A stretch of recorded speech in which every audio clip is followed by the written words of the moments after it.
Hello and welcome to our show Health and Wellness Myths versus Facts. I'm Gargi Rawat. The definition of health goes way beyond the absence of disease. The pandemic has put mental as well as physical health and wellness into sharp focus.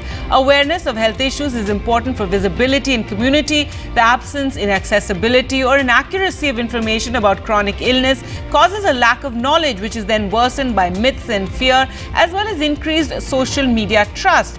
Diabetes and heart disease both are leading causes of death in India. Relatively younger adults are getting diagnosed with these serious diseases. Both these chronic illnesses have substantial complications, and it is easier to manage the disease if you're aware of the warning signals and problems associated with these conditions.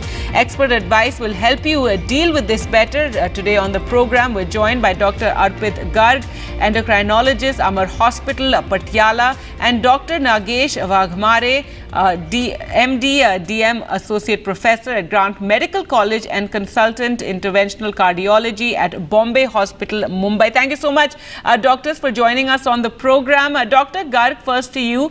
It's said that existing vaccines could be less effective against the Omicron variant. That is the talking point right now. So is this true in our people with diabetes? Should they worry about this? Yes, it's suggested that the existing vaccines could be less effective against the Omicron variant because a number of mutations are there in this variant.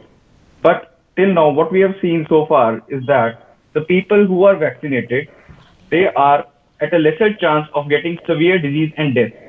We are not sure whether the vaccine can prevent the Omicron infection. But one thing which is clear is that vaccine is definitely going to protect against the severe disease and death.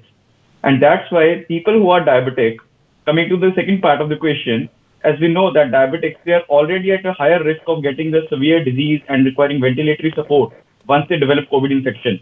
So all the diabetics, they must get both doses of the vaccine, and irrespective of the blood glucose levels, they should be fully vaccinated. And that is the only way they can protect themselves from the severe disease.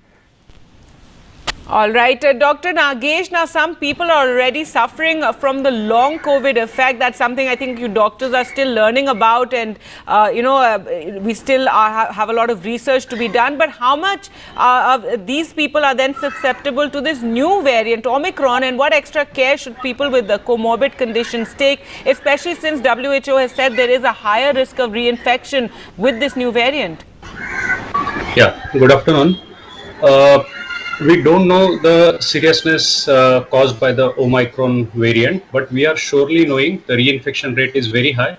It is seen that the virus is evading the vaccine-induced immunity. So we need to reinforce the fact that those people who have not completed vaccination should get it as early as possible as per their time schedules. We have to continue taking the precautions of social distancing, using the mask in crowded places, and following the social distancing norms. So these are all important precautions that we must follow when we are looking at Omicron variant upsurge in next few months. But good thing is that the early reports are showing it is a milder variant of the COVID virus, and the infection caused is not so serious. But we don't have the data to tell what will happen to those people who are having heart diseases and those who are at high risk with high comorbid conditions. So it is better we follow all the norms, complete the vaccination as early as possible, and along with that, it is also essential that we start improving our health. We have to look at our health, lifestyle, follow proper diet, do the exercises regularly, take the medicines on time, and make sure all the comorbid conditions are remaining in control.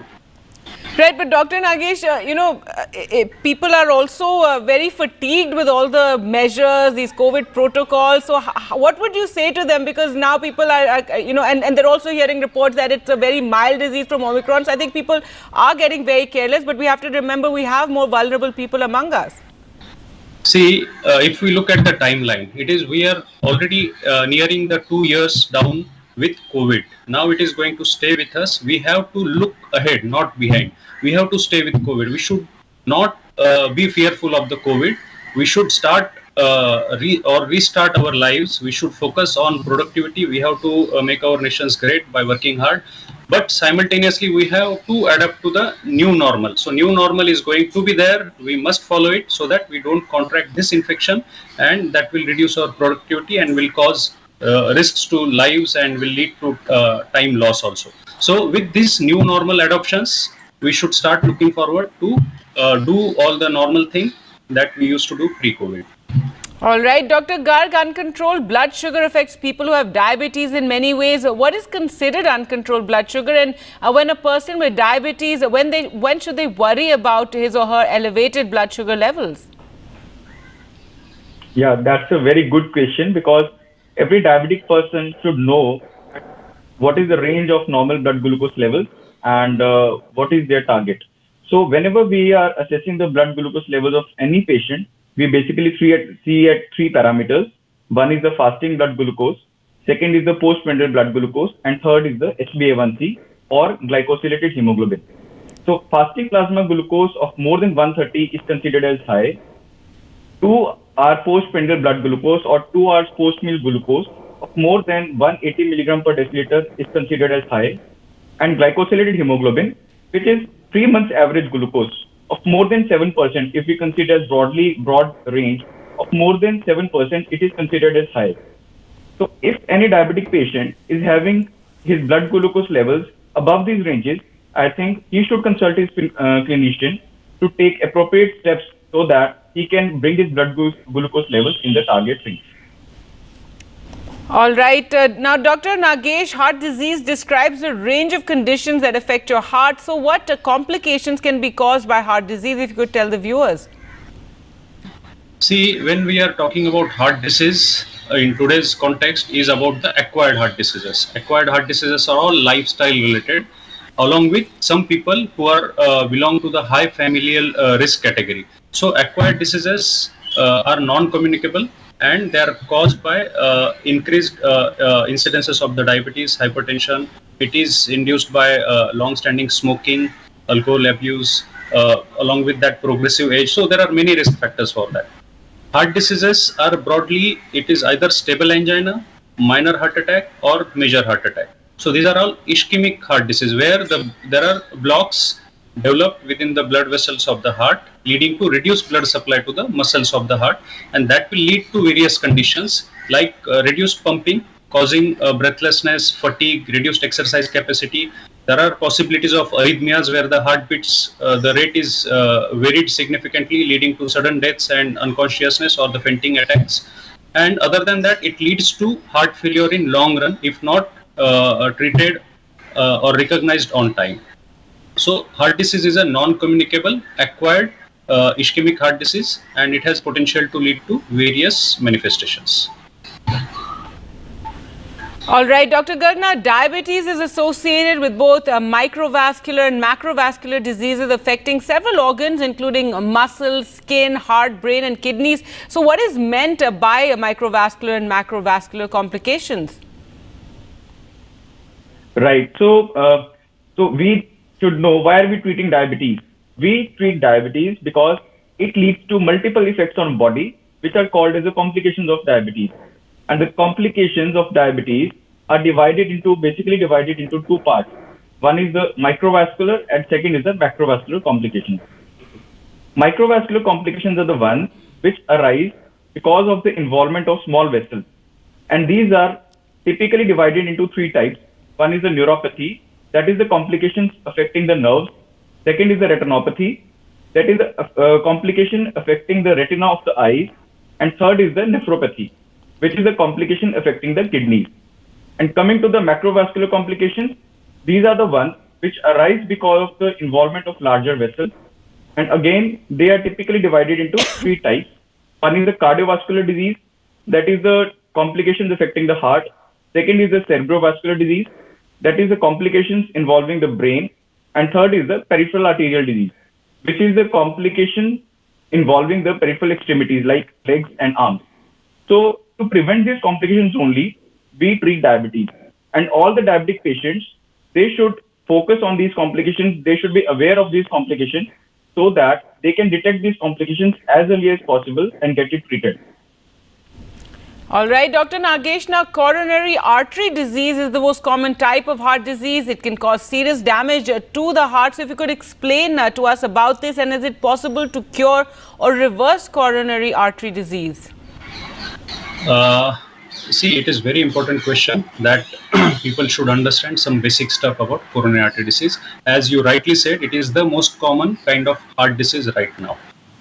In this disease process, there is basically plaque deposition happens within the vessel walls of the blood vessel that leads to narrowing of the lumen and reduced blood supply to the vital organs, including the heart. To develop heart disease or coronary artery disease, there is not a single factor as a etiological factor, but there are many important diseases or comorbid conditions which we label risk factors are the important reason for development of the coronary artery disease. It leads to basically diabetes, as Dr. Garg rightly said, leads to macrovascular complication where the epicardial blood vessels develop blocks leading to heart attacks.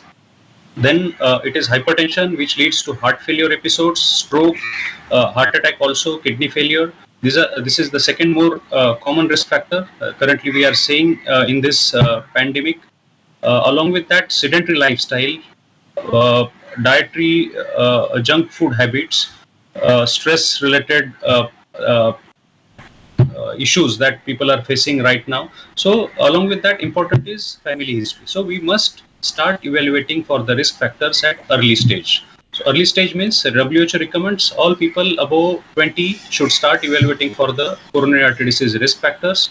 They must check their weight, blood pressure, sugar level, cholesterol level, and if everything is normal, we can repeat it after 5 years. So people should start doing it early so that we succeed in identifying them, as well as start modifications, which starts with dietary changes as well as exercises, followed by a third step of medicines if needed, and we be able to prevent the complications from happening. And the complication in these risk factors will be a heart attack or a coronary artery disease. So as early as 20 years, you recommend that people should go in for one checkup at least. Also, you hear of younger and younger people having heart attacks and especially during this pandemic time. If you could explain that to us. Yes, ma'am. So there is a new pattern that we are seeing over last 1.5 to 2 years. Especially we saw this change from the July 2020 when first lockdown was released and people started working, especially those who were involved in the essential fields. So they were locked up at home for almost 3 to 4 months, and their dietary habits changed. They started eating a lot of junk food. There was unnecessary eating also, overeating, and the daily walk that we used to do during our work days became zero. So our step count was not even reaching 4,000 steps per day.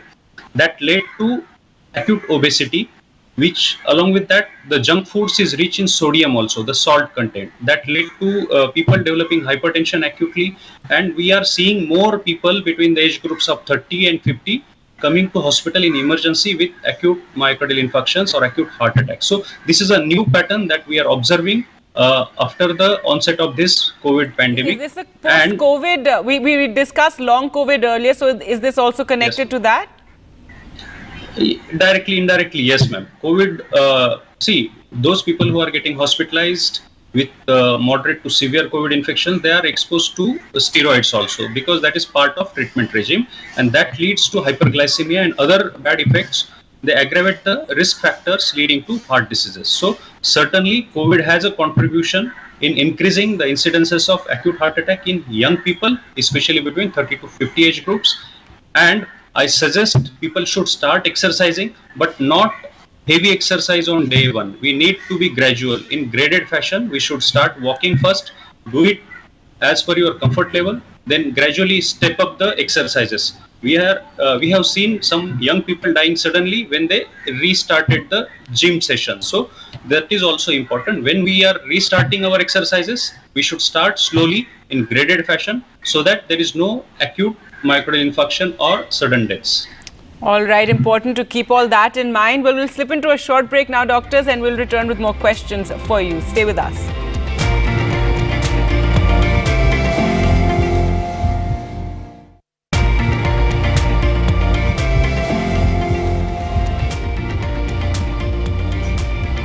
Welcome back. You're watching Health and Wellness, Myths versus Facts. We're talking about managing diabetes and heart health. Let's go across to our doctors. Dr. Garg, diabetic neuropathy is a very serious complication of diabetes. Around 60 to 70% of people with diabetes have some form of neuropathy or nerve damage. Can diabetic neuropathy be reversed? Yes, you are right in saying this thing that neuropathy is very important and serious complication of diabetes. And a number of diabetic patients, they suffer from neuropathy. And it presents usually in the form of patients feel like tingling or numbness in the feet in the initial stages. Sometimes they feel like they are walking barefooted on the floor. And in the later stages, their feet becomes totally numb. So it is very important to take care of this complication. Till now, we do not have any concrete evidence with any drug that can reverse diabetic neuropathy. Neuropathy can be treated or reversed in the initial stages only when the patient is having some paresthesias or tingling or numbness. But once the neuropathy is advanced, like the feet are numb, then it is impossible to reverse diabetic neuropathy. The ways to reverse neuropathy are good glycemic control or bring the blood glucose levels under control, stop smoking, restriction of alcohol intake, doing daily exercise. There are certain drugs which are under trials as of now that can reverse diabetic neuropathy, but concrete evidence with any of the drugs that can reverse neuropathy is not there as of now. So the most important way to protect ourselves or to protect diabetic patients from the neuropathy is to control their blood glucose levels so that we can prevent the progression of the neuropathy from the early stages. And if you could just elaborate a bit on the early signs of diabetic neuropathy? Yeah, the early signs of neuropathy are, once again, I'm telling, patients feel tingling. They feel like sensation of pins and needles in the feet. They feel like they are walking barefooted on the floor. Some people feel that their feet are wet. So these are the various signs of the early neuropathy. And as the neuropathy progresses, patients start feeling pain in their feet. They start feeling burning in their feet. They feel that their feet are hot or cold at night.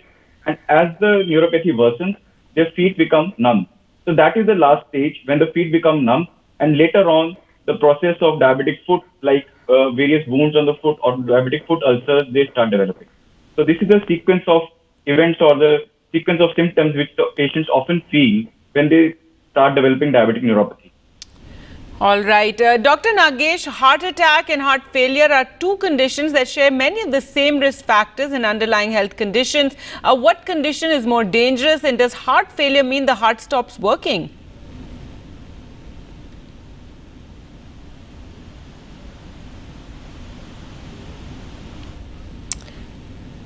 All right, we seem to have lost the line there with Dr. Nagesh. If I could, ask you, Dr. Garg, that same question, if you could, explain to us about the differences between heart failure and heart attack. Right. So I think Dr. Nagesh is a better person to tell the answer. But yes, whatever from my knowledge I can explain is that heart failure is a condition in which the pumping capacity of the heart reduces. So it is not that the heart stops functioning, it is just that the pumping capacity of the heart is decreased, or heart is not functioning to the full capacity it should work. So it is typically divided into two parts: heart failure with reduced ejection fraction, in which the pumping capacity of heart is reduced, and second is the heart failure with preserved ejection fraction, in which the pumping capacity is preserved, but heart is not functioning full to its capacity. And second is the heart attack, the other part of the question. Right, we have Dr. Nagesh back, so I guess we'll go across to him. Doctor, you were explaining to us. Yeah, see, heart failure is the end result of damage happening to the muscles of the heart. Ultimately, the pumping capacity is reduced, or the heart becomes stiff to relax. See, relaxation is important so that it gets adequate amount of blood and starts pumping back to the body after it is oxygenated from the lungs. So heart failure is either with reduced EF or with preserved EF. It is the terminal stage of any insult and leads to the heart failure. Heart attack is a process which is a common cause leading to heart failure. But fortunately, with advanced therapeutics and increased awareness among our people in India, that people are seeking therapy for heart attack at early stage. they seek whenever they feel chest pain, that is angina, breathlessness, fatigue, syncope. And if we diagnose the heart attack on timely basis, we can prevent the patient from ending up with heart failure. So heart failure is terminal stage. Heart attack is one of the insult that causes heart failure. Other than heart attack, heart failure can be seen because of muscle weakness, which is called cardiomyopathy, or because of wall issues. Sometimes the wall is critically blocked. The heart cannot pump the blood out of the heart effectively, leading to heart failure, and arrhythmias also. So there are many causes for heart failure. Heart attack is one amongst them. But heart attack is the most common cause leading to heart failure. All right. Well, let's now go back to Dr. Garg. And Dr. Garg, if you could, tell us, diabetic retinopathy is a potentially serious eye disease that can result in permanent distorted vision or loss of vision. How common is this, and are different types of diabetic retinopathy there, and how can we detect it at an initial stage? Yeah, so diabetic retinopathy is the complication which involves the retina of the eye. And it is fairly common, and it is prevalent in about 30% of our type 2 diabetic patients. So it is not a rare complication. It is a very common complication affecting the diabetes patients.